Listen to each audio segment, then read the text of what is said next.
We're broadcasting from the Middle Tennessee Electric Studios. Visit MTE.com. Middle Tennessee Electric, serving to make life better since 1936. Since 1936.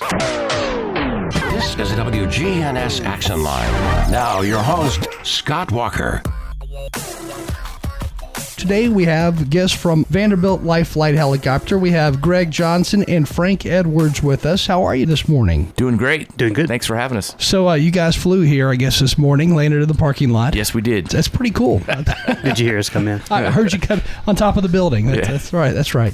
So how long have both of y'all been a part of LifeFlight? I've been with Vanderbilt for 17 years. And I'm working on 13 years. That's a pretty long time. You've seen a lot of things over those years, I'd say. Yeah, we tend to see more stuff in a day than most people will see in a lifetime. I can't imagine. So what types of calls, I guess quite the variety, but what types of calls have y'all been on over the years that maybe stand out to you more so than others? Mm-hmm. Wow.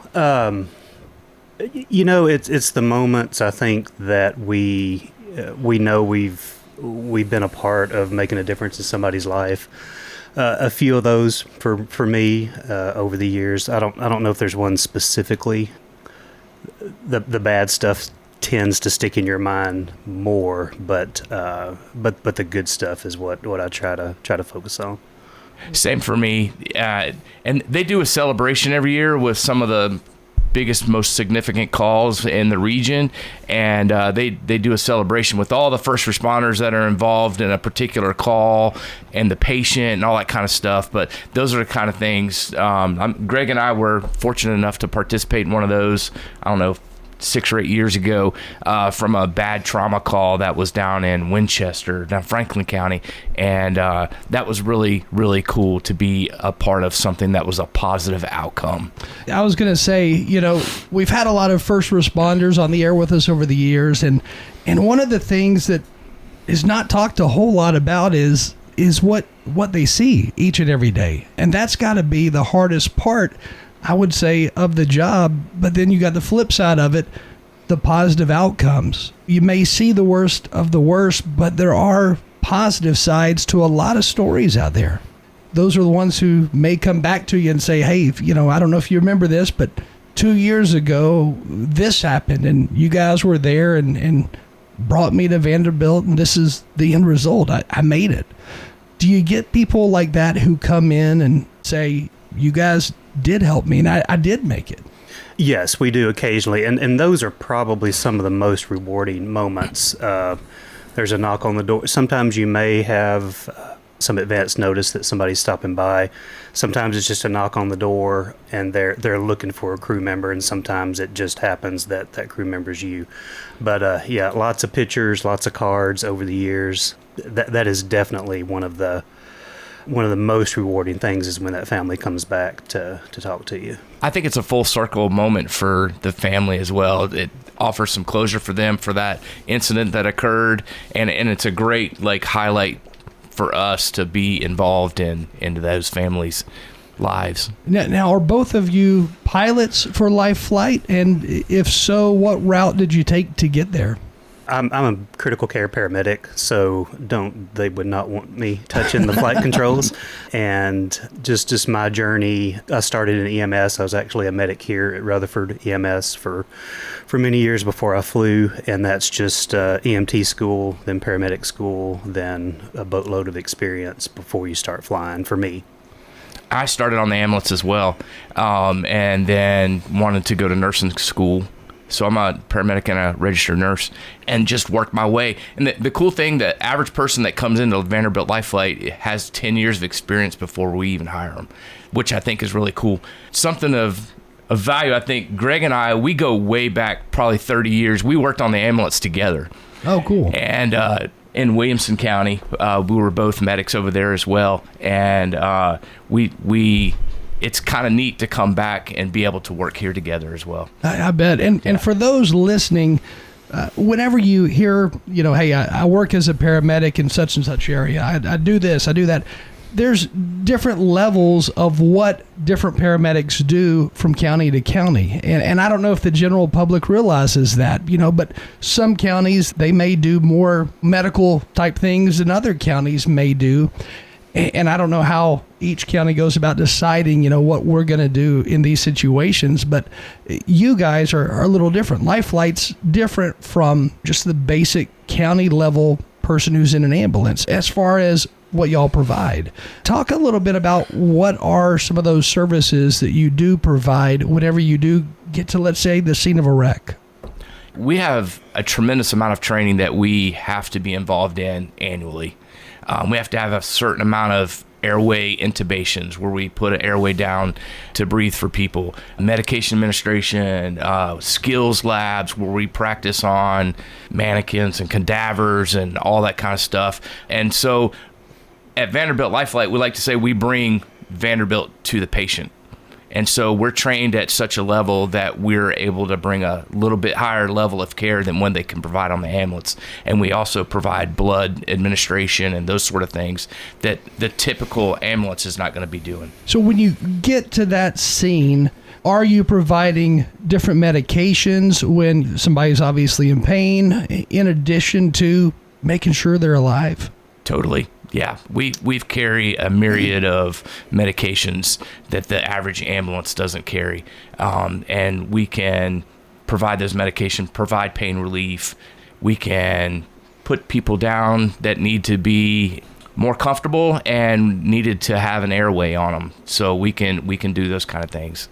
And again, with us this morning, Greg Johnson and Frank Edwards with Vanderbilt LifeFlight, and the amount of calls that you go on. I'm just thinking back over the years, because Rutherford County has grown so much over those years. Are you able to see a big difference in the number of calls you respond to today versus when you first started? That's a great question. I think, especially in this area with Rutherford EMS, they are such a great and progressive EMS system that they probably utilize us a little bit less than they did 20 years ago, just because there's more ambulances. Their capabilities are more. But total volume, I think, has increased over the years, but also the number of helicopters that are in Tennessee has dramatically increased over the years too. So I think the call volume has increased, but the call volume per aircraft has probably gone down a little bit just because of the proliferation of aircraft that are here. When you land, what's the first thing you do? I mean, what are those steps that you go through whenever you land at the site of whatever the call may be? We train for this all the time. We swap calls, so I may be a primary on the first flight, Greg would be secondary, and then on the next flight we will swap roles. And so we have very defined roles when we approach a scene. As primary, I'm going straight to the patient, I'm doing airway, breathing, circulation. I'm going right down like the top emergent things that need to be taken care of. And then Greg is talking to EMS and the providers around to get a report of what's going on and everything. Yeah, so we have very defined roles when we're walking into a scene. So how important is it for you to know and understand exactly what happened, what led to this injury, how the accident happened? How important is it for you to know those little things right away? That does help direct care a little bit, but it will give us an indication of what might be wrong with the patient. So the mechanism of injury. Yeah. Yes. We don't go too far in the weeds. Like if it's a motor vehicle crash, we don't go like how fast were they going? Yeah. We know they're in a crash, they're sick, we need to help them and get them to Vanderbilt. And all this stuff takes place in a matter of seconds to minutes. I mean, once you land, I know a lot of times you guys are off the ground in 5 to 10 minutes, it seems like. That's the goal, is to be off the ground within 10 minutes. That's pretty quick. I mean, when you talk about getting there, is the patient already, first of all, are they already on a stretcher when you arrive, or are you sometimes helping take them out of the car? Sometimes either or. A lot of times by the time we get there, unless they have to be extricated or removed from a vehicle, they're usually on a stretcher or in the ambulance. But sometimes, depending on the severity of the accident, we may go to the vehicle or wherever the patient is instead of on the stretcher. Now, I know everybody assumes you only respond to, auto accidents, but there's more than that. Oh, 100%. Yeah, and we do our base. We do a lot of scene response calls, but we also do a lot of interfacility hospital transfers. So a Tullahoma Harton or a Vanderbilt Bedford has a patient in the ER or the ICU that needs to go to Vanderbilt or to another facility, and we'll do that. And sometimes those calls are just as important, and the response time is needed to be just as quick, I guess, as the call from the scene of an accident. I guess it just depends on the situation. Correct. Yeah, and we're able to provide ICU, intensive care unit level care in the aircraft, so we can pick up the sickest of the sick patients from whatever hospital, usually a smaller hospital, and that patient needs services at a bigger hospital that hospital can't provide. And we can provide that gap in care during transport. How far are you traveling in some cases? I mean, what's the furthest you sometimes have to go in order to pick up a patient or to pick up somebody at the scene of an incident? Typically, each base that we have, and we have 8 rotor wing bases, is a 60-mile radius from that base. But like if our sister base in Tullahoma goes out, we may respond down and do a longer distance response. About 100 nautical miles is our kind of the limit because of fuel, without making a fuel stop somewhere. So operationally, we try to stay within 100 miles of our base, but that just depends on the situation. I know when we came on the air this morning, we kind of just jumped right into it, but we only have so much time each morning. But when you are going to different accidents or incidents that do occur all throughout the area, sometimes you've got more than one person who is needing to be transported to a more specialized hospital. How do you go about making sure that, okay, there's 2 people here who need help, there's 3, there's 4. How do you go about deciding who to take first or who to call for, let's say, ground transportation to a hospital? How do you decide on what to do once you get there? So we always have to be activated by an EMS service or fire service, a public safety service. So almost always someone's going to be on the scene before we get there. And typically EMS will triage patients and say, this one needs to go first, this one second, this one third. And then they will utilize or organize resources as they feel like they need. If we get there and recognize that, hey, there's more than just one patient that needs to be flown, we can help organize with either with our dispatch or the ground crews additional resources as needed. But now you can only have one patient in your helicopter at a time? That's correct. Can you have somebody ride with you or fly with you if it's somebody who was in that car but they're not seriously injured? We can. We can take a rider along with us. Usually it's going to be for a child. Yeah. We'll try to take a parent with us. There are limitations still. We still have to fall within a certain weight and balance. And if a parent exceeds that weight, unfortunately, they can't go. And they got to put their full faith in us. Yeah. That's got to be tough for that parent. It's got to be tough just telling them, hey. That's probably some of the toughest conversations I've ever had is like, look, your baby's really sick. I'm going to take great care of them, and we're going to get them to Vanderbilt. Those are tough conversations. In those cases, do those emergency workers who are on the ground, do they usually take over and say, hey, we can take you to the hospital? We'll get you there as soon as we can. It may be 30 minutes, but we'll get you there. Don't worry, we're going to get you there. If they're injured, then absolutely. They could coordinate bringing that other patient to the same hospital that we're going to as well. And again, you guys have been doing this for a long time, but your careers started with ground transportation as opposed to flying patients to hospitals. Over those years, you've seen the development of new hospitals even. Mm-hmm. With that being said, does that make any of this, what you do day in and day out, any easier as far as the care that is provided? I mean, because the level of care has gone up over the years at different hospitals. I think just historically for me, when we go to pick up the patient, the care that's been provided before we get there is tremendously better than it was. It's some facilities even 10 years ago. Yeah. So the better they're taken care of before we get to them, the easier it makes our job. So I would say yes. And it's amazing the technology today versus even 10 years ago. I mean, there is a big change in technology. Does that technology fall over into the helicopter as well? And if so, what types of things have changed within the helicopter itself? I think technology, it's pretty incredible. We have access to ultrasound on the helicopter. We have ventilators, IV pumps, all those kind of things that we can finely tune settings in to deliver a better management to that patient. Totally, yeah. And with the aircraft too, the avionics packages, the GPS and mapping systems, the radars, all of that. And I'm speaking a little bit outside my expertise level, but I know that the helicopters are extremely advanced, probably even more so than some of our medical equipment these days. And of course, the great thing about flying a patient somewhere, you avoid that traffic that's on the ground. So obviously, that's one reason why you get them there a whole lot quicker. Oh, when we fly, a lot of times like we don't have time to pay attention to traffic when we're flying to Vanderbilt, but when we're turning around and going home on our return leg, and you look at that traffic on I-24 coming back to Murfreesboro, it's just like, that is brutal. I'm so glad we're not down there. Now, are you at the same location, at the same base for the helicopter each shift that you work, or do you switch around to different locations?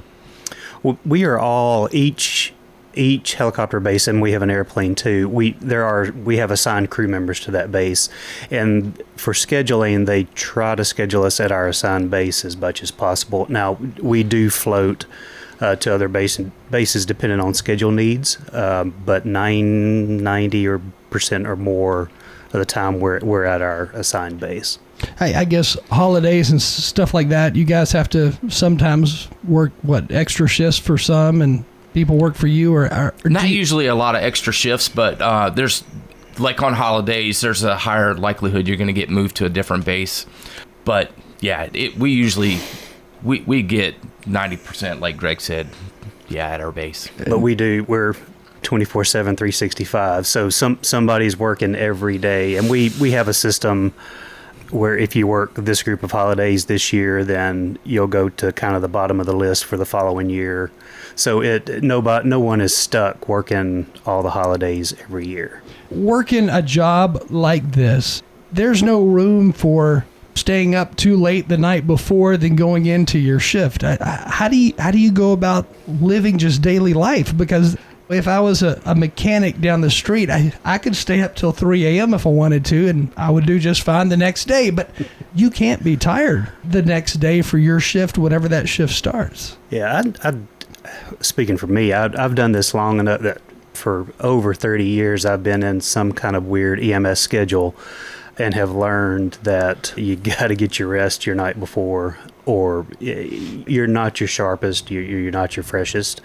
Yeah, I know personally, I try to shut it down the night before and just make sure I get a good night's rest before I go into shift. Are there more restrictions on those who are flying versus, you work for an ambulance company and you're on the ground? Are there more restrictions on the number of hours that you can actually work, or are you working extended hours in some cases? So we do 24-hour shifts, and we do 36 hours a week. And that's usually made up in a 24-hour shift and a 12-hour shift. And then that 12-hour shift can be a day or a night shift.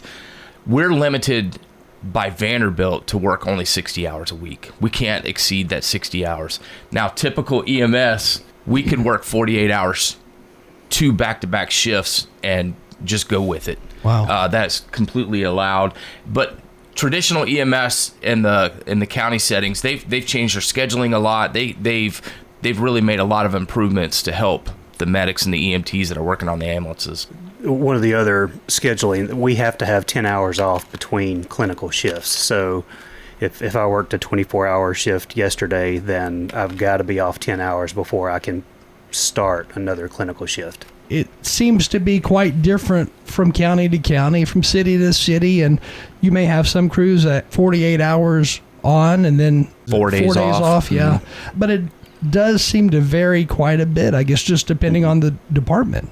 It does, and I think, yes, county to county department, even probably departments within Rutherford County, whether I know EMS is on the same schedule, but different fire services might have different schedules like that too. So, and the smaller counties can probably work longer stretches because their call volume is not real high, but your busy systems, 48 hours in a really busy system is tough. It's brutal. I don't know how to phrase this. That there's no, at least it seems like from the outside looking in, there's no good call that you respond to. In other words, the good part about that call you may not find out about until a year later, 6 months later, 2 years later. Every call you respond to, I mean, there's a reason LifeFlight's responding. It's a serious situation, I would assume, in all cases. Yeah, it's mostly. Sometimes there's availability of services, and being able to transport a patient a long distance would enable us to go in. Physician orders it, they want us to do it, like for an interfacility transfer. Maybe transport some patients that have a lesser acuity than what you might imagine, but it's necessary because of length of travel or services that are needed. Our airplane, I could remember a couple of transports for not organ donors, but someone who got the call, hey, we have a kidney for you, and because of the time restraint, we had to fly to another state, pick them up, and bring them back. And the joy that that the patient and the family both had, like, we've been waiting X amount of time and it's finally here. So we were there to pick them up to get them. So that's kind of the polar opposite side of what we usually see, and that's rare, but that occasionally happens too. Yeah, those are calls I didn't even think about, but you guys are doing that as well. More so on the airplane side of things because of distance and time instead of the helicopter, but yeah. We got to take a short break, and then when we come back, we'll talk more about what happens day in and day out, and the things that you sometimes have to see that probably you wish you didn't have to. Again, LifeFlight is with us this morning, and today we have Greg Johnson and Frank Edwards with Vanderbilt LifeFlight. Again, we're going to take a short break, and then we will be right back in just a minute. This message brought to you by the Central Tennessee Regional Solid Waste Planning Board. Visit RecycleRightTN.com for tips, ideas, and locations on where to recycle near you. Don't be trashy, recycle classy, recycle right, Tennessee. Recycling isn't just about tossing materials in a bin, it's about knowing which materials are accepted. Go to RecycleRightTN.com. Recycle right, Tennessee. Hey, this is Dan with Music World and Drummers Den. Come in for your guitars, keyboards, drums. We have lessons for anything with strings, mandolin, guitar, bass, you name it. We have lessons for anything with keys. Music World and Drummers Den, and a professional drum teacher as well. So if you need to learn to play something, we have you covered. Come on in, buy you an instrument, start learning today at Music World and Drummers Den, 2762 South Church Street, right across from the golf course. Hi, this is Tina Fox at the Rutherford Farmers Co-op. Please come see us for all your fall gardening and home needs. We have everything you need to make that yard look beautiful, whether it be grass seed, fertilizer, or anything to decorate that yard. We have everything you need to make your lawn beautiful. The Co-op Farm and Home Center is located at 985 Middle Tennessee Boulevard, just off of South Church. Weekend shoppers were open from 7 to 2 on Saturdays. And remember, you don't have to be a member to shop with us. The Action Line on FM 101.9 and AM 1450 Murfreesboro, FM 100.5 Smyrna. Listen and watch at WGNSradio.com. In studio, we have guests from LifeFlight Helicopter. Again, LifeFlight with Vanderbilt. We have Greg Johnson and Frank Edwards with us today. And we have a couple of questions that people texted in, and our number is 615-893-1450. And one of the first questions was, I hear about stuff like this happening a lot, and that's bad weather. Do you fly in bad weather? Yeah, type of weather. So thunderstorms, absolutely not. a day like yesterday where the clouds with the cloud ceiling has been low or the visibility is limited, we have limited capability when the weather is like that. But some bad weather's a bad word to use because it's a negative connotation. But we can fly in some less than optimal weather. Any type of severe weather, we're not going to fly in that. And I guess, helicopters, airplanes, they have all kinds of computers in them today to help you fly, navigate, see how high you are. But the problem is you're having to see exactly where you're landing. I mean, because you're landing on the interstate in a lot of cases or some rural back road. You don't have the option of seeing runway lights or anything remotely close to that. No, not at all. Yeah. And if the weather is marginal like that, unfortunately, we can't do it. They will offer another aircraft maybe that does have instrument rating where they can fly in the clouds and that kind of thing.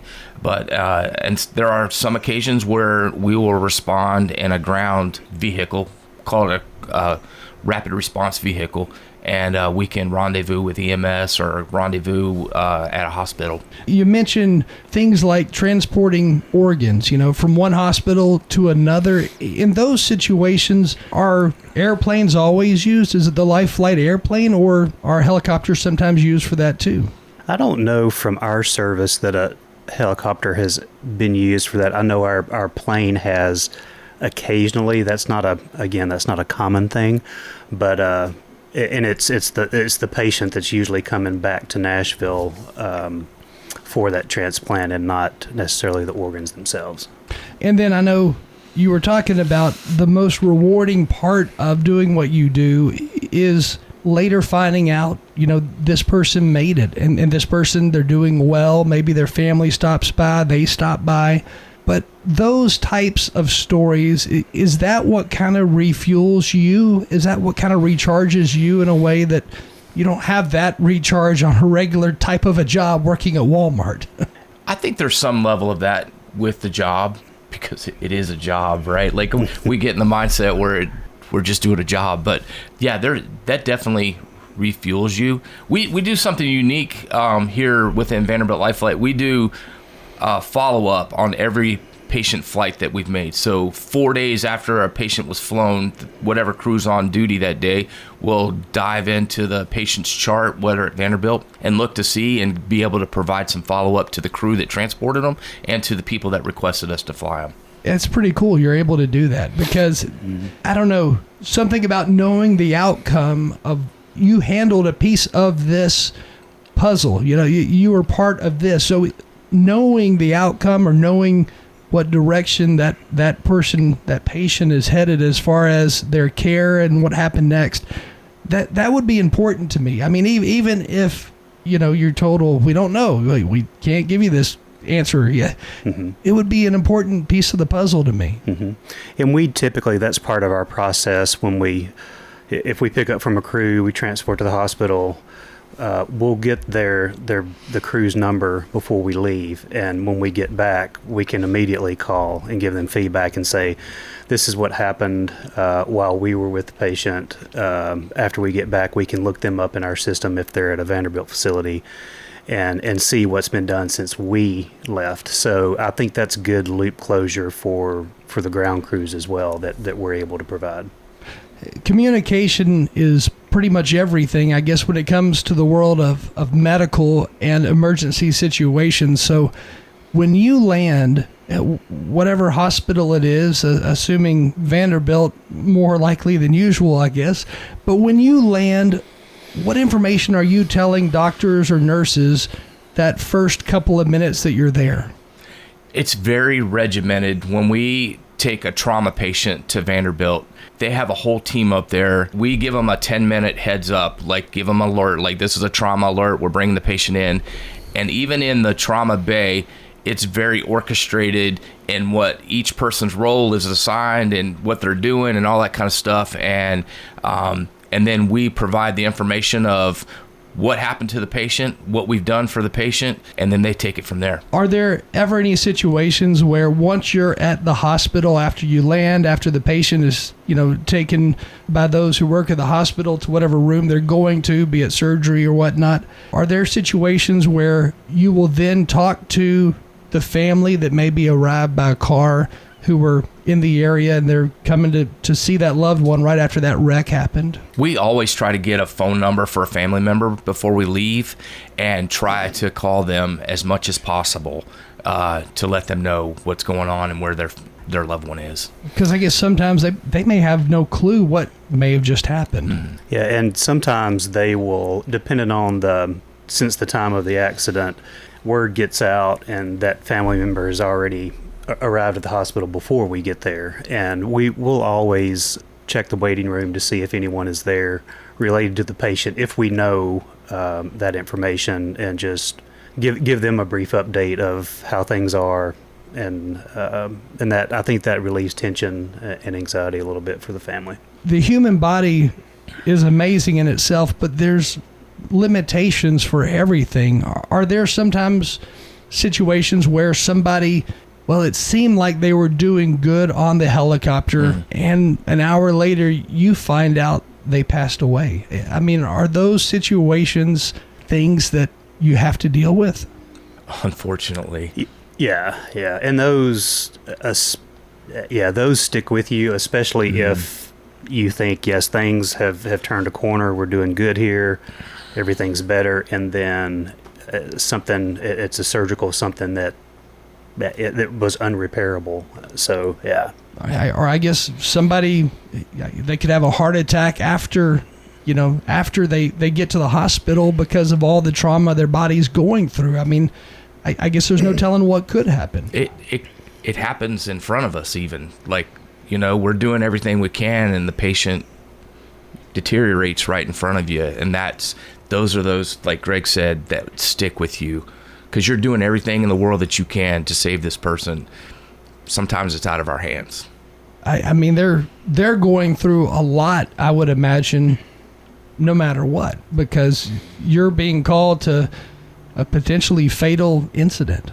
What are some of the things that I guess have stood out to you the most over the years in doing what you do? I think one of the coolest things, and this goes back to when Greg and I were working on the ambulance together. We worked a guy that he arrested. I think we picked him up with chest pain or something. So heart attack. Yeah, and he lost a pulse as we were pulling into the ambulance bay at the hospital.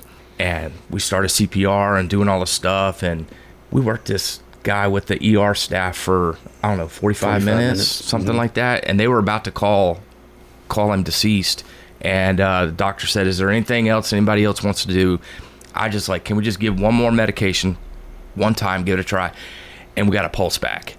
And the coolest thing is that was awesome to see that.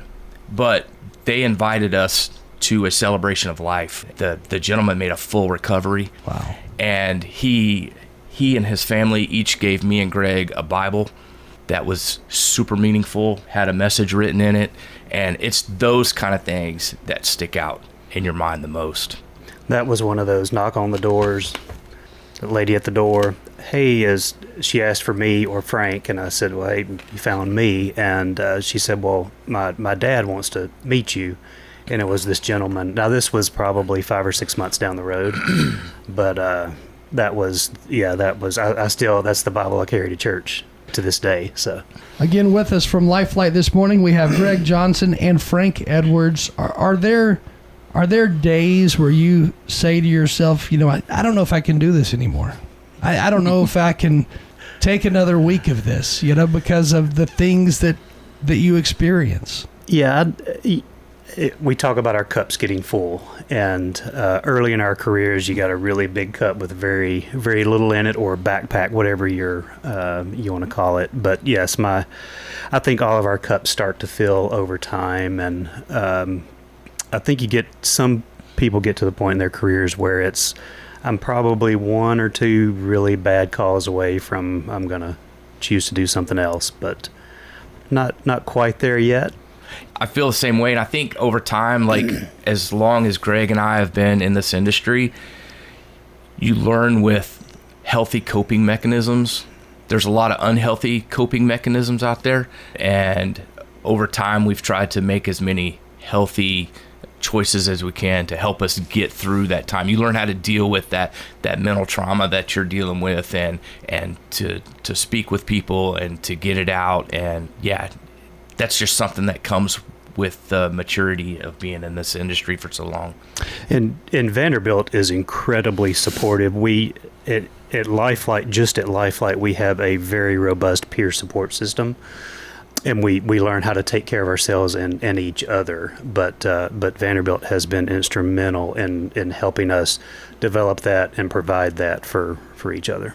Are these, when you talk about, there may be times where you think, that this is just too much to handle. Are those things that every paramedic, every nurse, doctor, are these common things that they go throughout their career as well?